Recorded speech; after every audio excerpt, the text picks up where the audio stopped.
une fuite d'eau entre le plafond d'un appartement et un autre.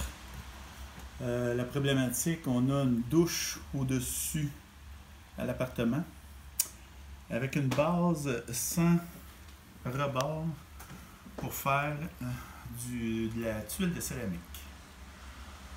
Il faut vérifier pour savoir par où l'infiltration vient.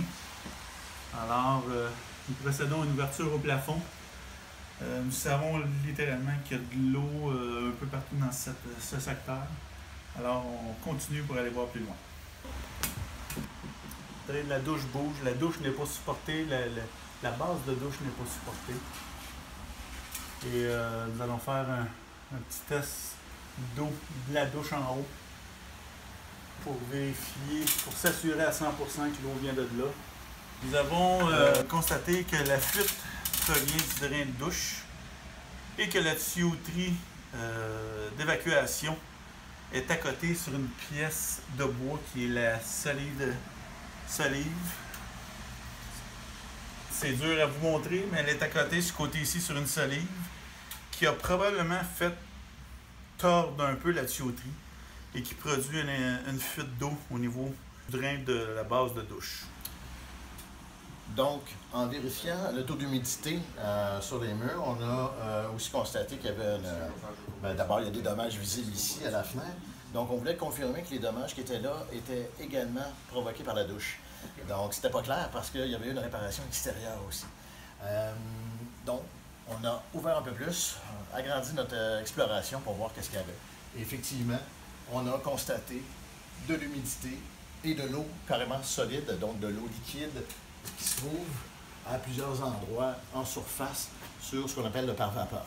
Le pare-vapeur est perforé à quelques endroits, donc ce qui a provoqué, par exemple ici une perforation, des ballonnements donc sur le plafond, ce qui donnait un premier indice. Mais par contre, le reste, on l'a vérifié avec un humidimètre et en faisant ce qu'on fait, c'est-à-dire ouvrir pour aller voir quel est le problème. Donc, ce qu'on constate, c'est que même la structure a été affectée. Donc, une portion de la solive a été...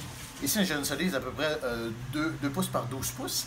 Elle a été sectionnée à moitié pour permettre l'installation du drain, ce qui n'est pas permis. Ensuite de ça, l'eau a coulé à cet endroit-là, ce qui a fait pourrir la solive. Donc, le support qui, normalement, supporte la douche, une partie de la salle de bain, est faible. Donc, quand on embarque dans la douche nous offre un fléchissement, ce qui empire notre problème. En plus de ça, quand on constate, puis là, vous ne le verrez pas, là, il faudrait que je vous l'éclaire. Quand on constate comment la douche elle est faite, on constate que la base de la douche n'a pas de support non plus. C'est-à-dire que la base de plastique n'est pas faite avec, par exemple, un isolant de type urétable à faible expansion qui permet un support adéquat sous la base.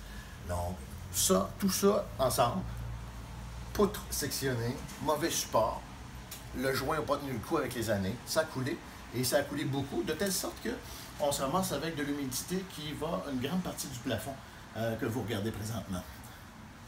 Donc, ça sera pour la suite avec peut-être les assurances pour dire réparer, ouvrir davantage, parce qu'il y aura beaucoup de gypse à changer. Et nécessairement, ça va nous prendre un plombier et une réparation adéquate de la base de douche qui n'avait pas de brides de carrelage. Un élément vraiment important également. Donc, mais ça, on en reparlera peut-être sur une autre expertise.